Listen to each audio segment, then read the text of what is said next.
We're back to football at last. Feels like the draft process between the Combine, between the Shrine Bowl, the Senior Bowl, all of the bowls.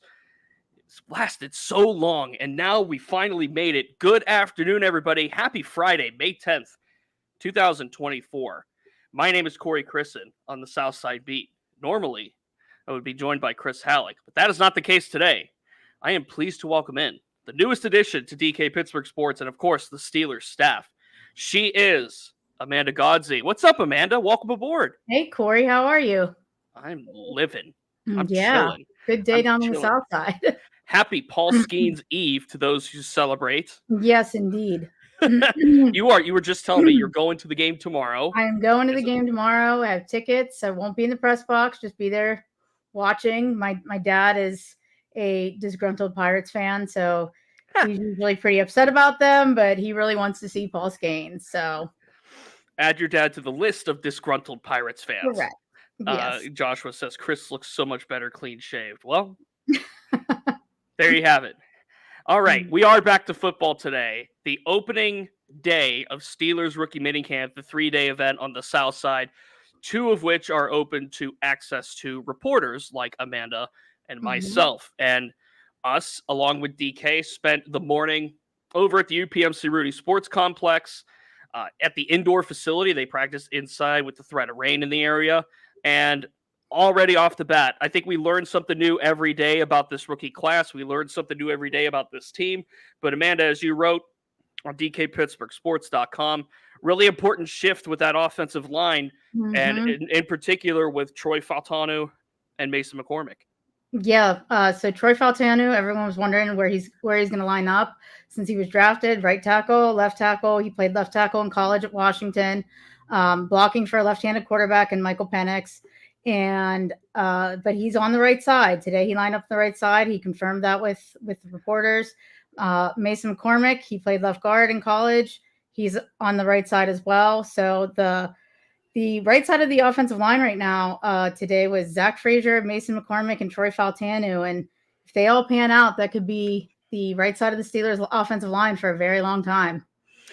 And it's part of this 2-year build now with Omar Khan as general manager. You know, Chris and I were talking about this yesterday, how last year's draft class seemed themed around physicality, looking at Broderick, looking at Joey Porter Jr., looking at even Corey Trice all the way down the list.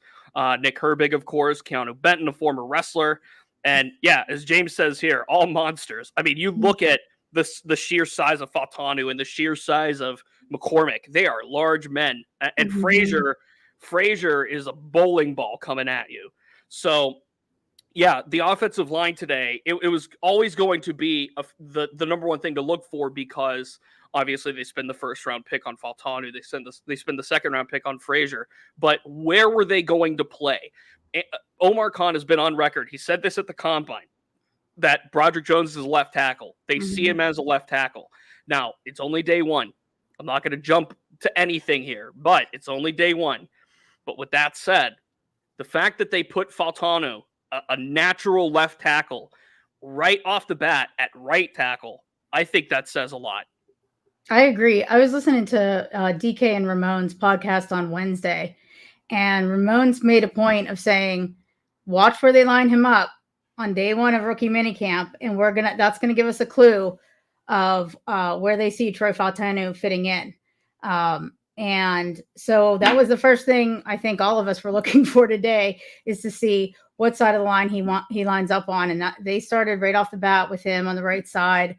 And I know he was asked, I was over there when he was talking to reporters, and I saw a lot of people when he was drafted saying, well, he can play right tackle because, well, he was playing left tackle for a left-handed quarterback, so he wasn't blocking the blind side.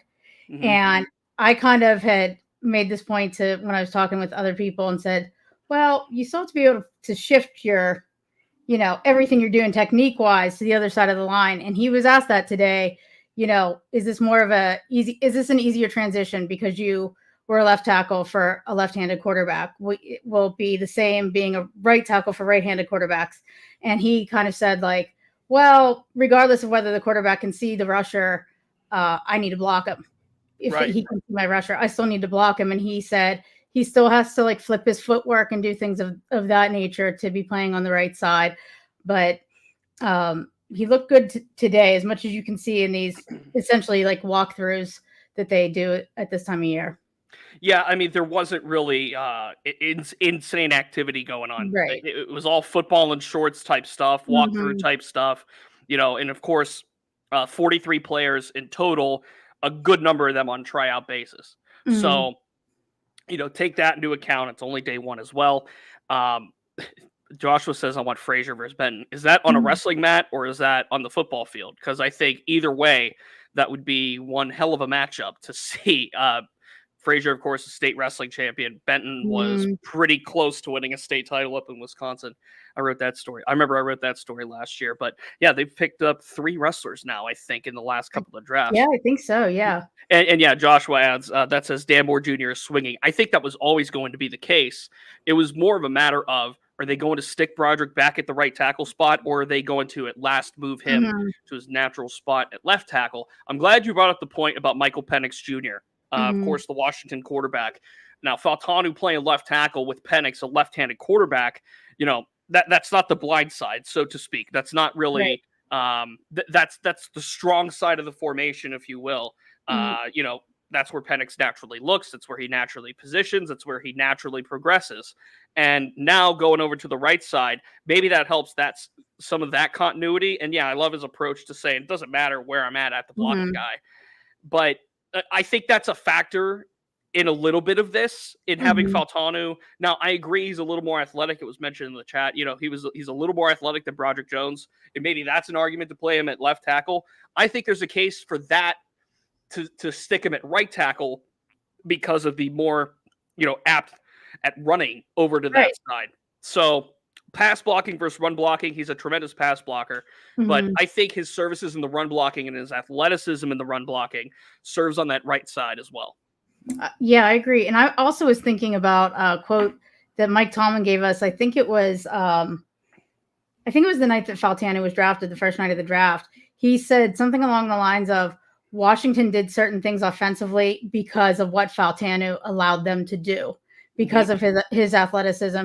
So I'm really interested to see how that comes into play in this offense, because I remember Tomlin saying that, and I thought, that's an interesting little tidbit there. Yeah. They love positionless football players, as we have talked about ad nauseum. He doesn't call it versatility. He calls it positionless football.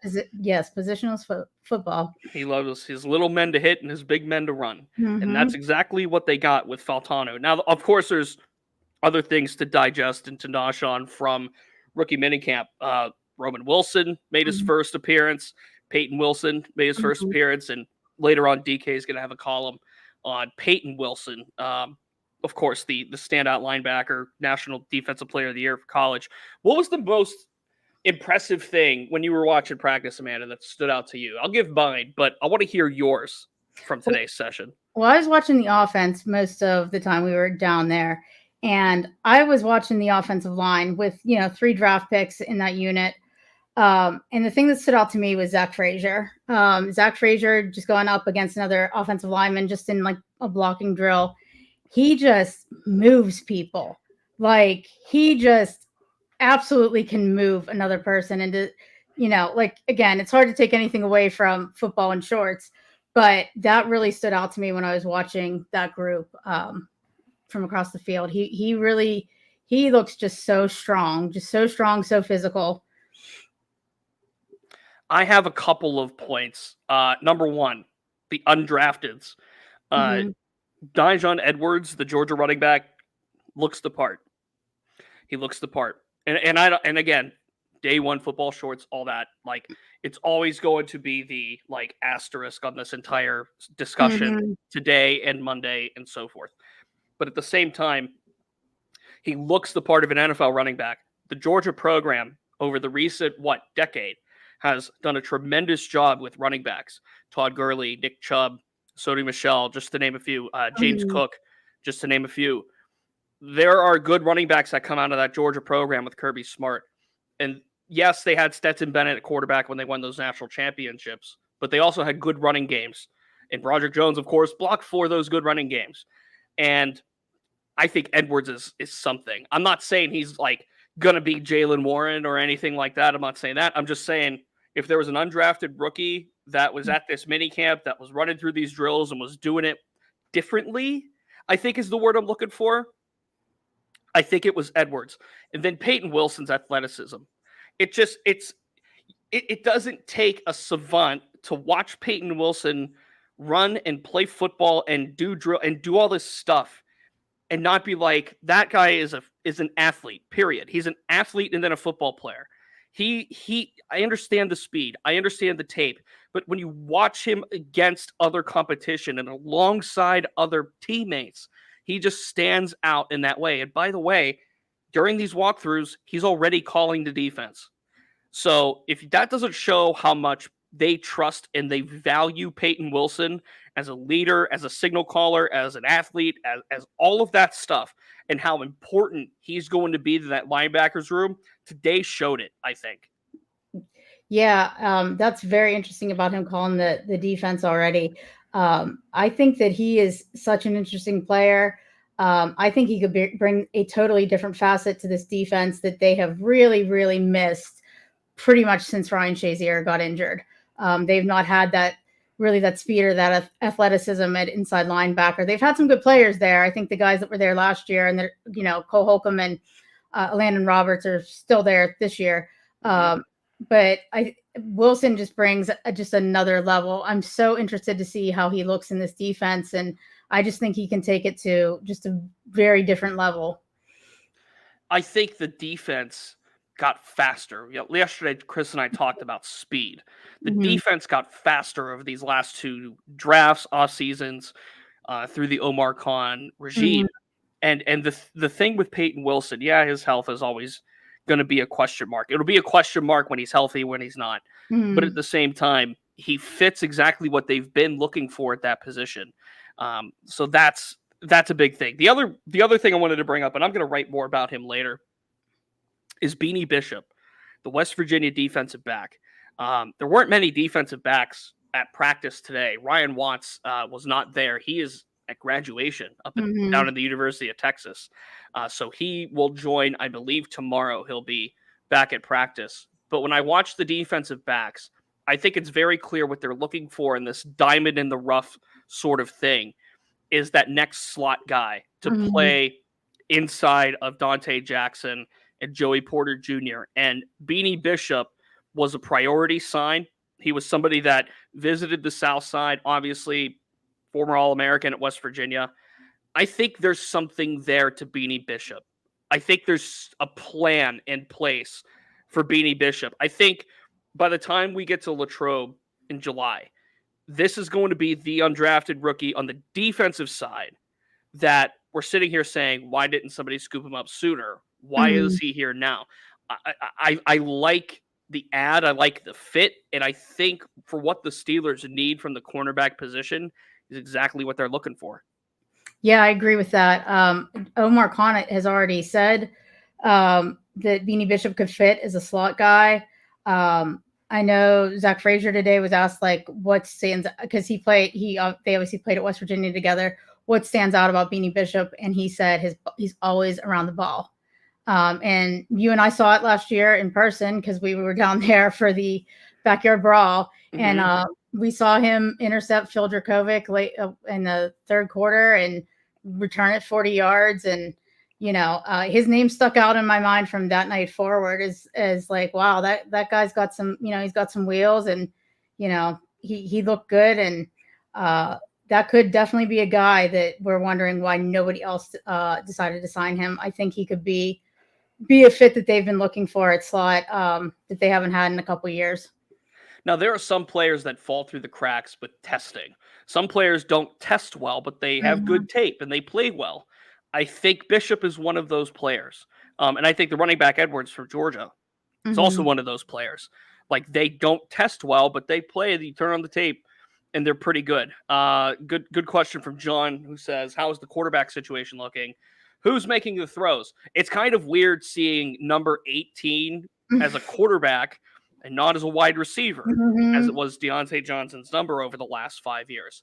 John Reese Plumlee's making the throws right now, the undrafted rookie out of Central Florida, who the Steelers paid a pretty hefty price tag to get as a priority ad. They're looking at this stage for a fourth quarterback, a la Tanner Morgan in last year's, circles. So my theorem is that, you'll see Plumlee work out right now. You'll see him at OTAs. Odds are you'll see him at training camp, and then who knows from that point, maybe practice squad. But as of right now, it's John Reese Plumlee. There's another quarterback. I don't have the roster in front of me. There's a second quarterback. Who's the other quarterback? And Aeneas Dennis out of Benedict. Thank you. Yeah. Did Mike Tomzak there? Yeah, he's a tryout. Did Mike Tomzak wear 18? I think so. He did. I don't have those stored up in my brain. I wish I did a little bit better. Tomzak definitely wore 18. Steel King 22 says before the show ends, I have to wonder, how would the Steelers ever replace Deontay's 3 touchdowns over 2 complete seasons? They'll find a way. Someone will catch him. Kyle Allen will be the third quarterback. Jordan says, Allen from the Bills? No. Kyle Allen will be the third quarterback. He'll be that emergency, dress up quarterback on the game days. But if they want a fourth quarterback, they're certainly looking for an option there. And I think Deontay Johnson had 5 touchdowns last. I don't know. He definitely had more than 3 over the last 2 seasons. All right. What's the news on Cole Holcomb? Can you inform us? There really isn't none. No, there hasn't. I haven't heard anything since Omar talked quite a while ago.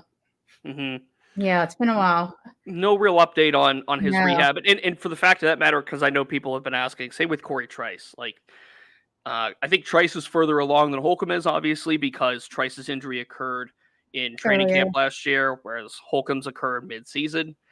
So Trice is further along than Holcomb, but no real word on Cole Holcomb right now. I don't think he'll be ready for the start of the season unless he is, which also adds a little more of explanation, detail into why they drafted Payton Wilson. Yes, he is working out, but I don't know if there's any on-field activities. And sarcasm flew right over my head. I'm not. My radar is off today. It's absolutely off today. As far as all that, what other observations were you able to conjure up today? Because I have a couple more.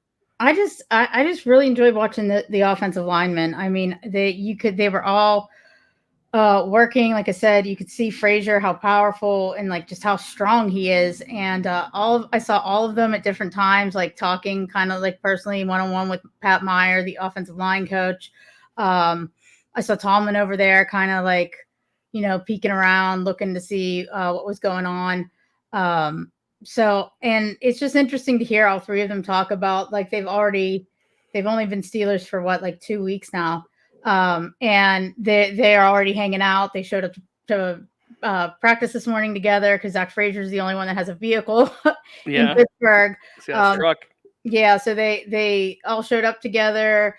Zach Frazier was saying he can tell that they're all going to be great friends. All 3 of them, just had nothing but glowing things to say about the other 2. And they all seem really grateful to have one another. Troy Faltana was saying I'm so glad I have these guys to lean on. None of us have ever been in the NFL.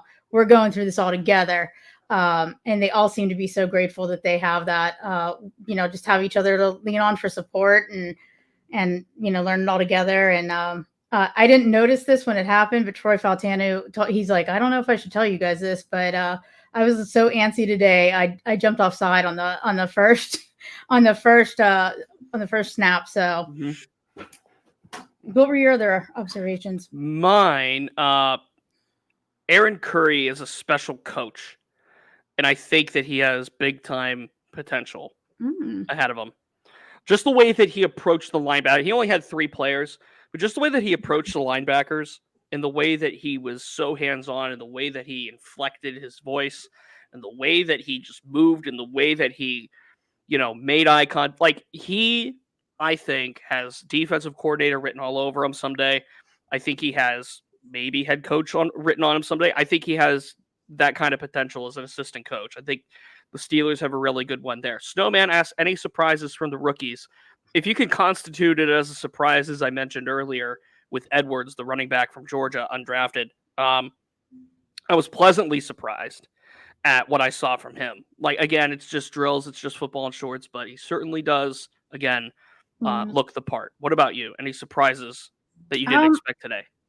There wasn't really anything I can think of offhand. I thought, I saw what I expected to see from the offensive linemen and from, I watched from Wilson running some routes and working out with the other receivers. Nothing too unexpected there.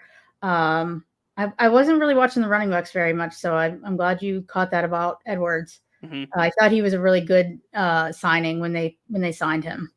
Yeah, it's only the start of this rookie journey, and of course more is going to be coming tomorrow. Of course, we haven't seen Ryan Watts yet, and I'm excited to see him and what they do with him. For those that missed it, Amanda did write a brief story about Frazier, Faltano, and McCormick, the offensive lineman, and that's currently on DKPittsburghSports.com right now. DK is fashioning a column about Payton Wilson, which is going to be a really fun read. Payton Wilson's a great interview. Really just gets it. He really does just get it. And I'm going to write about some undrafteds, including, most importantly, Beanie Bishop. So make sure you look for that at DKPittsburghSports.com. Tomorrow is another day of basically what we had today. Steelers rookie minicamp on the south side. Access to players after practice coming off the field. Amanda will be there. I'll be there. DK will be there. Amid all of the Paul Skeens hullabaloo that is happening at PNC Park on the North Shore. So, even though that's currently the talk of the water coolers, there's plenty to talk about and discuss over on the south side. Anything you want to add before we get out of here today? I'll say this. It's just something, another just random observation.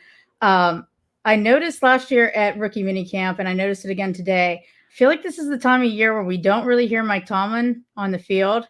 He's everywhere, like he always is. He goes around to the different position groups. But I mean, you're there on the south side for practices, for OTAs, minicamp, all that. You can hear Tomlin wherever he is. He's very vocal. He's got that big booming voice. I felt like last year at rookie minicamp, he kind of was just silently observing, kind of moving in silence and stuff. And I felt that way again today. But the guy that I did hear, and DK pointed this out as well, he and I were talking, Arthur Smith was pretty vocal this morning. And that was a bit of a departure. But yeah, you could definitely hear Arthur Smith, putting these guys through their paces. And that was a welcome thing to see. Yeah.